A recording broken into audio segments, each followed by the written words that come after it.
তারেক বলতেছিল যেদিন শেখ হাসিনা পালিয়ে যায় সেদিনও আমাদের সাথে কেরানীগঞ্জের জেলের 10,000 নেতা কর্মী ছিল। 10,000 ক্ষমতায় যারাই থাকবেন তাদেরকে যাতে জনগণ প্রশ্ন করতে পারে, এমনকি যে একদিন আগেও রাস্তায় নেমেছে তাকেও স্বাগত জানায়, তারও তো একটা অবদান আছে। তারেক বলতেছিল যেদিন শেখ হাসিনা পালিয়ে যায় সেদিনও আমাদের সাথে কেরানীগঞ্জের জেলের 10,000 নেতা কর্মী ছিল। 10,000 10,000-এর মধ্যে প্রায় 9,500 হচ্ছে বিএনপির নেতা কর্মী এবং বাকি অন্যান্য দলের নেতা কর্মীরা ছিল।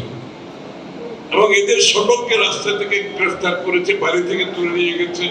এদের ভূমিকা দেখে দেখে, ভিডিও ক্লিপ দেখে দেখে এদেরকে তুলে নেওয়া হয়েছে এবং এদের সকলকে রাস্তা থেকে গ্রেফতার করেছে, বাড়ি থেকে তুলে নিয়ে গেছে। এদের ভূমিকা দেখে দেখে, ভিডিও ক্লিপ দেখে দেখে এদেরকে তুলে নেওয়া হয়েছে।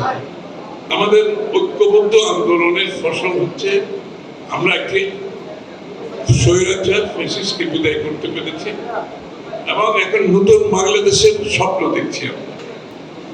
Speaking truth to the power, ক্ষমতায় যারাই থাকবেন তাদেরকে যাতে জনগণ প্রশ্ন করতে পারে, এটা আমাদেরকে নিশ্চিত করতে হবে। সেটা গণমাধ্যম হোক, সেটা সুশীল সমাজ হোক, সেটা প্রেসার গ্রুপ হোক, সেটা একাডেমিকরা হোক, যারাই হোক, বিদেশে যারা বসবাস করছে তাদের অধিকার আছে। সুতরাং আমাদেরকে সেই ধারা, সেই স্বাধীনতা, সেই মুক্ত চিন্তার বাংলাদেশ গড়ে তুলতে হবে, যে এই আন্দোলনে সকলের, সমস্ত বাংলাদেশের মানুষের ঐক্যবদ্ধ প্রচেষ্টার ফলাফল।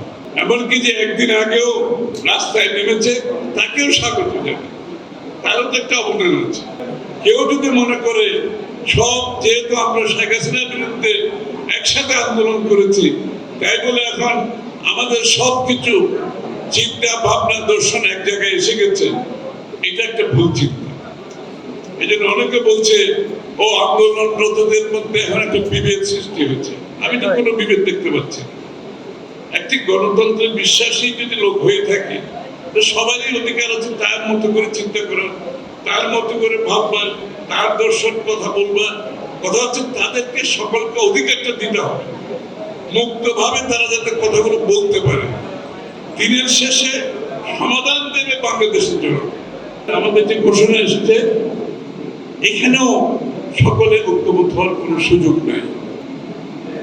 এই যে অনেকে বলছেন কিছু কিছু বিষয়ে ঐক্যমত হতেই হবে, যেখানে ঐক্যমত হওয়ার, সকলে ঐক্যমত হবে সেখানে খুবই ভালো কথা। আপনার জন্য যেটা গুরুত্বপূর্ণ আরেকটি দলের জন্য সেটা গুরুত্বপূর্ণ নাও হতে পারে।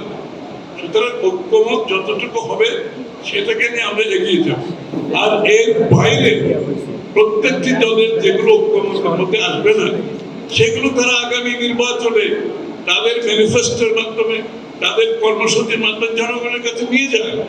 জনগণ থেকে তার ম্যান্ডেট সমর্থন নিয়ে সংসদে সে পাস করুক, এটাই হচ্ছে গণতন্ত্র।